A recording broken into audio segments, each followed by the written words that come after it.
Dit is de bereik Radio CHPD Elmer, Ontario. Ik zie Hein Rampel. In de nächste 18 Minuten haben wir unsere Geschichte von George Rampel. Hij deed hier mehr vertellen von, wo Walter Schmiedehaus die Mennoniten noch ganz am Anfang uitgeholpen heeft. En dan ook, wo sie du am Anfang haben Wutter aufgelegt von den Kolonien. Ich wünsche dir einen guten Empfang.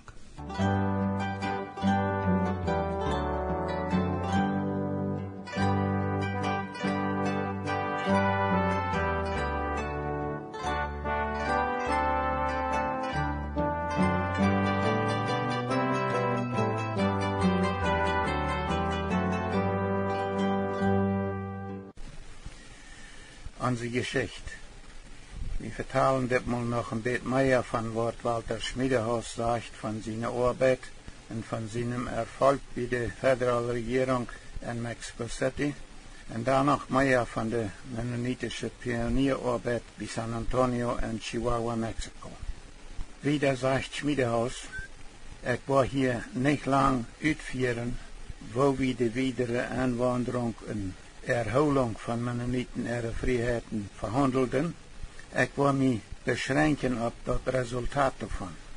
Bei meiner letzten Konferenz mit dem Direktor für Länder und Kolonisation teilte mir die Regierung ihre offizielle Antwort mit. Er drückte so aus, als hier nicht folgt. Das ist für die mennonitischen Kolonisten von großem Nutzen, dass sie einen persönlichen Vertreter hergeschickt haben. Die Regierung hat auf diesem Weg viel Interessantes erfahren, was ansonsten immer in einem anderen Licht geschildert worden wäre. Was ich Ihnen sage, ist die Regierung ihre offizielle Antwort an die Mennoniten von San Antonio. Sei Ihnen Lied, was hier folgt. Eins, was Ihnen gekriegene Freiheiten anbelangt, oder anbetrifft, braucht ihr keine Sorge übermerken. Die Regierung hat sich nachdem, dass sie die Verhältnisse geprüft hat, entschlossen, diese am Ohlensinn anzuerkennen. Besonders die Mennoniten, die all am Land sind, haben nichts zu befürchten und stehen unter absoluten Schutz von der Regierung. Auch die Mennoniten, die noch kommen wollen, into die Oldkolonie gehören, sind mit eingeschlossen. 2. Was die Einwanderung anbetrifft, erklärt die Regierung, dass sie im Prinzip nicht jene angezeigte Mennoniten entwandern hat, wenn sich dort um ehrenhafte Elemente handelt. Dann mal so kann Mexiko brücken, um vorwärts zu kommen. Die Regierung verspricht, um auch die Agraristen entgegenzukommen, einen Beamten nach San Antonio zu schicken, um dort am Einzelnen alles abzuschreiben, was die Mennoniten durch ihre Kolonisation und Godem und Land hineingebracht haben, und wann sie dort sein sollen, auch die Notdeils. Von dem Mann sein Urteil, den die Regierung nach San Antonio geschickt hat, wird dort zum großen Teil aufhängen, auf der Regierung die weitere Einwanderung günstig oder ungünstig gegenüberstehen wird. Aber das Letztere es kaum zu befürchten, weil die Kolonisten ihre Vorteile deutlich auf der Hand liegen. 3. Schmiedehaus sagt, was die Ranchero-Frau, die Agraristenfrau anbelangt, wird die Regierung nun endlich energisch an die Arbeit kommen, um diese Sache zu allseitiger Zufriedenheit zu regeln. Die Regierung hat in erster Linie die Aufgabe, die mexikanischen Rancheros zufriedenzustellen, denn diese haben nur den Gesetz Anspruch auf Land und das Gesetz muss erfüllt werden. Man wird dort nun zufriedenstellend auslecken, sodass die Mennoniten endlich ihr Land im Frieden annehmen können. Nach allem, was ich gehört habe, sagt Walter Schmiedehaus, habe ich den bestimmten Eindruck gekriegt, dass trotz vieler Gegenströmungen, die leider zum Teil von verschiedenen Mennoniten selbst vergeraubt wurden, die dort noch nicht mit der Oldkolonie zu tun haben, und die Regierung eine gänzliche Meinung über die Mennoniten-Ersiedlungsunternehmen besteht. Nur 3 Wochen kam ich weiter zurück nach Chihuahua. Der Gouverneur weiß mir, dass er zufrieden wäre, und er verspricht mir auch noch weiter, dass er sich mit all den unklaren Sachen beschäftigen wird, En hij wordt besonders de rancheros Angelegenheit, der Agraristen Angelegenheit, nu ernstlich angegriffen. Zoals we ons bald überzeugen können, heeft de federale regering en ook de gouverneur van Chihuahua woord gehouden. Maar wenn je daar na meinem terugkomen, wordt dat nieuwe land aan de rancheros verdeeld. De gouverneur van Chihuahua kwam persoonlijk naar San Antonio om deze vrouw op de reine te brengen. En zoals ik van gouverneur zelfs persoonlijk ervaren heb, is men nu zo weit, dat de rancheros aantrekken van de Mennoniten land op dat San Antonio land en not aanvangen kan. Wanneer Schmiedehaus hier van dem San Antonio land redt, dan meint hij dat ganze San Antonio in dat land wordt wie immer Staatsland nannten. Verwen je deel kwam ook de Geschichte van de regering in Mexico City hier in San Antonio aan, om zijn arbeid met dem Studium über de voordelen en nadelen van de mennonitische kolonisatie aan te vangen. Hij is nu in San Antonio en ik heb al een lange conferentie met hem gehad. Zoviet als man dat nu beoordelen kan, dan is zijn indruk van de mennonitische siedlungen een dergelijke Jansja. Dat is de gemeinsame bemühungen gelungen, en besonders dem Gouverneur van Chihuahua, de bij de Durchführung van de centrale regering gegeven ouders entstandene Schwierigkeiten te überwinden en den 3 Jahre lang omstrittenen Zankappel uit dem Stich te riemen. Deze Angelegenheit wordt keine geringe Wichtigkeit beigemeten, zoals een anfangs März veröffentlichte Telegramm vom Landespräsident bewies en waarom de gouverneur Almeida zu de glückliche Durchführung van de verwikkelde Sache beglückwünscht wordt. Kort na de terugreis van dem regeringsvertreter, anfangs März, kwam zijn vingen, kwam wat hij gevangen had en angeweerd, durch seine Arbeit als ein öffentlicher Bericht in der grootste Zeitung, die Mexiko haft, im Universal. Sein Bericht war eine umfassende Schilderung von der ganzen Oldkolonie mennonitische Kolonisten, die auf diesem Weg die weitste Kreise vom mexikanischen Volk zugänglich gemacht wird. Daran schloss sich dann der Regierung ihre offizielle Erklärung, dass eine weitere Einwanderung nicht das geringste am Stich stund, wenn die Interessierte bereit wären, die Einwanderungsgesetze zu befolgen. Das letzte ist so selbstverständlich, dass wohl kein einwanderungslustiger Mennonit von selbst auf den Gedanken kommen kann, dass das im Widerspruch zu seinen Siedlungsinteressen stehen kann. Man fragt sich vergebens, wo so etwas überhaupt möglich sein kann.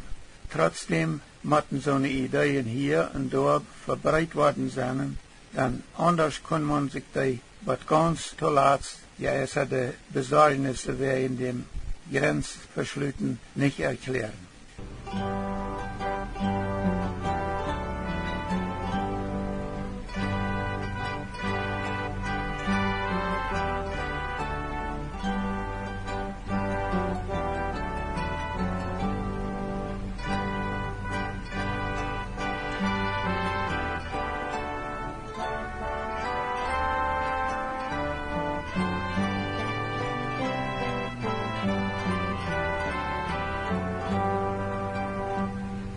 Nu waren terug naar de Mennoniten andere verschiedene Erfahrungen am neuen Land.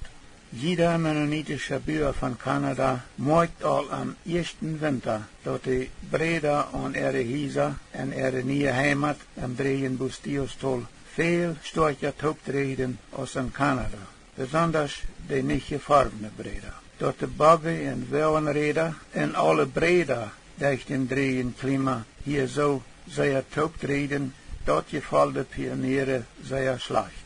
So eine Vaters, die immer so ein Bett übertrieben können, haben Völken gesagt, hier in Mexiko drehen die Showbreder 13 Zoll top. Dat wir vielleicht krank wären, dat drehe Klima, dat die mennonitische Pioniere in Mexiko sehr bald alle Wein von erdtegelen Büden und nicht mehr von hälterne Breder.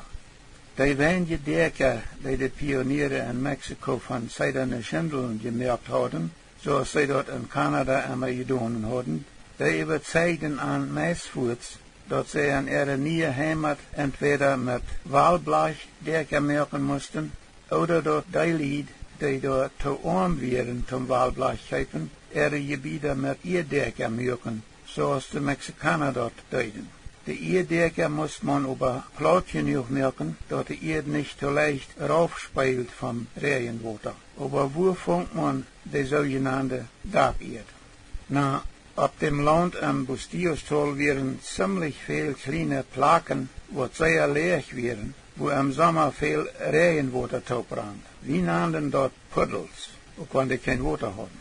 Und einige von diesen Puddels war dort Wasser, aber saß schon dort, wenn die vollgerannt wären. Nicht an alle Puddels, aber an viele von denen wir so eine witte Erd, die sehr dicht lag, so dass, wenn man auf ein plattes Erdach von 5 bis 6 Zoll so eine Erde abschert, dann wird das Dach meist sicher ganz wasserdicht. Und die Pionier waren dort sehr bald an, dass es kein makeljeres Haus gab, als ein Haus, was Wein hat von 12 Zoll Erdtegeln oder Adobes und eine 6 Zoll dicke Erdschicht auf dem Dach.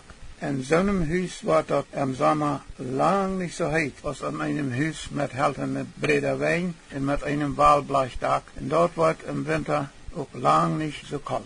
Aber so eine Dacherd wird mit der Zeit sehr knapp und dann fangen Leute an mit Waljet Teerpapier ihre Dächer zu merken, wenn sie dachten, zu arm zu sein zum Walblech schepen. Aber das Waljet Teerpapier wäre nicht gut zu brauchen, wo Raten wären. Die gnäuden Biedekjes von dem Teerpapier auf, zum ihre Nase merken, und bald hat dann so ein Dach viel leichter.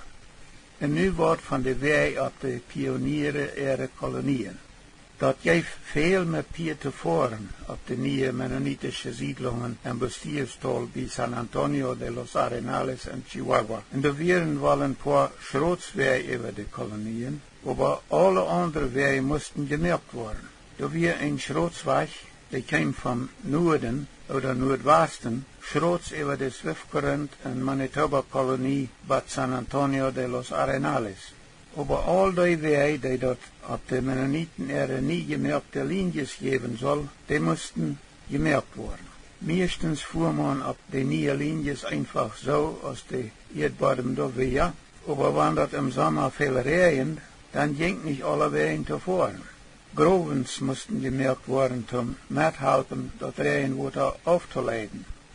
Die Darpsgassen und die Linies mussten bei leeren Städten in Bett abgeschoben oder abgeschleift worden.